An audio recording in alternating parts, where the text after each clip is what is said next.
ASHA വർക്കർമാരുടെ incentive വർദ്ധിപ്പിക്കുന്ന കാര്യം പരിശോധിക്കാമെന്ന് കേന്ദ്ര ആരോഗ്യമന്ത്രി ജെ.പി. നദ്ദ അറിയിച്ചെന്ന് മന്ത്രി വീണ ജോർജ്.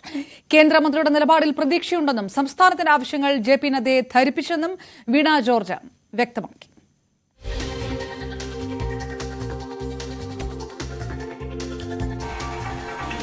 ഇൻസെന്റീവ്സ് വർദ്ധിപ്പിക്കുന്നതുൾപ്പെടെയുള്ള കാര്യങ്ങൾ, അതോടൊപ്പം ഇവരെ തൊഴിൽ നിയമങ്ങളുടെ പരിധിയിൽ വുമൻ വോളണ്ടിയർ എന്നുള്ളതാണല്ലോ സെൻട്രൽ ഗൈഡ് ലൈൻ, യൂണിയൻ ഗവൺമെന്റിന്റെ ഗൈഡ് ലൈൻ അങ്ങനെയാണ്.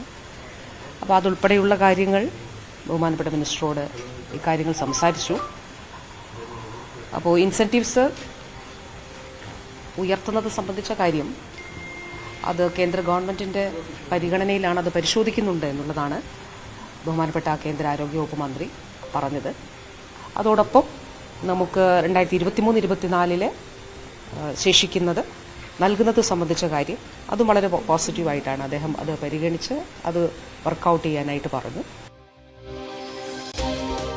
ഇൻസെന്റീവ് കൂട്ടുന്ന കാര്യം പരിഗണിക്കാമെന്ന് ജെ.പി. നദ്ദ അറിയിച്ചു എന്ന് കൂടിയാണ് ആരോഗ്യമന്ത്രി വീണ ജോർജ് വ്യക്തമാക്കിയത്. എം ജി മിഥുൻ വിവരങ്ങളുമായി ചേരുന്നു. മിഥുൻ, ആശാ സമരം കൂടുതൽ കടുപ്പിക്കുകയും കൂടുതൽ പിന്തുണയുമായി മുന്നോട്ട് പോവുകയും ചെയ്യുമ്പോൾ സംസ്ഥാനം ഒരു ഇടപെടൽ നടത്തുന്നു എന്നുകൂടിയാണ് മാധ്യമങ്ങൾക്ക് മുന്നിൽ വ്യക്തമാക്കാൻ ശ്രമിക്കുന്നത് ആരോഗ്യമന്ത്രി വീണ ജോർജ്. ഏത് തരത്തിൽ കേന്ദ്രം ഈ വിഷയത്തിനകത്ത് കൂടുതൽ ഇടപെടുന്നു എന്നുള്ള ഉറപ്പ് കിട്ടി എന്നുകൂടിയാണ് പറയുന്നത്?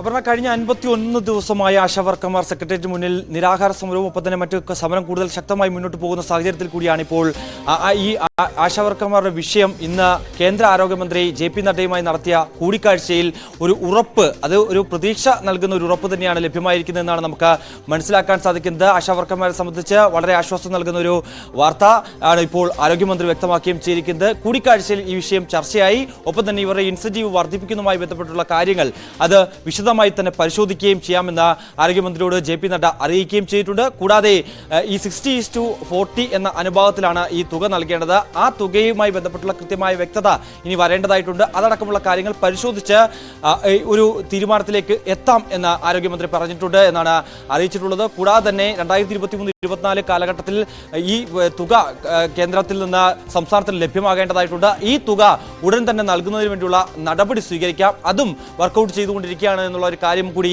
ജെ.പി. നദ്ദ അറിയിക്കുകയും ചെയ്തിട്ടുണ്ട്. കൂടാതെ മറ്റ് ചില മാധ്യമപ്രവർത്തകരുടെ ചോദ്യങ്ങളുണ്ടായിരുന്നു. അതിൽ കൃത്യമായ മറുപടിയും ആരോഗ്യമന്ത്രിയുടെ ഭാഗത്തുനിന്നും ഉണ്ടാവുകയും ചെയ്തിരുന്നു. അതായത് ഒരിക്കൽ കൂടി ഈ ആശാവർക്കർമാരുമായി ചർച്ച നടത്താനുള്ള സാധ്യതയുണ്ടോ എന്നുള്ള ചോദ്യത്തിന് ഇനിയും ചർച്ച നടത്താനുള്ള സാധ്യതയുണ്ട്. അതായത് ഡൽഹിയിൽ നിന്ന് മടങ്ങിയെത്തിയത് അടുത്ത 3 ദിവസത്തിനുള്ളിൽ തന്നെ ഈ ആശാവർക്കർമാരുടെ എല്ലാ സംഘടനകളെയും ഒരുമിച്ചിരുത്തിക്കൊണ്ട് ഒപ്പം ചേർത്ത് ഒരു കൃത്യമായ രീതിയിൽ ഒരു ചർച്ച നടത്തിക്കൊണ്ട് ഈ സമരം അവസാനിപ്പിക്കുന്നതിന് വേണ്ടിയുള്ള നടപടി സ്വീകരിക്കുന്ന കൂടി ആരോഗ്യമന്ത്രി പറഞ്ഞു വെക്കുകയും ചെയ്തിട്ടുണ്ട്. എന്തായാലും INTUC കൂടി ഇന്ന് ഈ ഒരു സമരത്തിന് പിന്തുണയുമായി രംഗത്ത് വന്നതിന്റെ അടിസ്ഥാനത്തിൽ INTUC തന്നെ ആരോഗ്യമന്ത്രി ഇക്കാര്യം അറിയിക്കുകയും ചെയ്തു. അതായത് എല്ലാവരെയും ഒപ്പം ഇരുത്തിക്കൊണ്ട്, നേരത്തെ SUCI സംഘടനയുടെ നേതൃത്വത്തിലുള്ള ആശാവർക്കർമാരുമായി മാത്രമാണ് ചർച്ച നടത്തിയിട്ടുള്ളത്. അതുകൊണ്ട് തന്നെ എല്ലാവരെയും ഒപ്പം ഇരുത്തിക്കൊണ്ട് ഒരു കൃത്യമായ കൂടിയാലോചന നടത്തിക്കൊണ്ട് മാത്രമാണ് ഈ ഒരു സമരം അവസാനിപ്പിക്കാൻ സാധിക്കും. അതുകൊണ്ട് തന്നെ അങ്ങനെ ഒരു നിർദ്ദേശം INTUC മുന്നോട്ട് വെച്ചിട്ടുണ്ട്. അത് കൃത്യമായി പരിഗണിച്ച് അടുത്ത ദിവസങ്ങളിൽ തന്നെ, വരാൻ പോകുന്ന 3 ദിവസത്തിനുള്ളിൽ തന്നെ ഒരു യോഗം ഈ ഒരു ആശാവർക്കർമാരുടെ നേതൃത്വത്തിൽ നടത്തും എന്നതിനെ ആരോഗ്യമന്ത്രി പറഞ്ഞു വെക്കുന്നു. എന്തായാലും ജെ.പി. നദ്ദയുടെ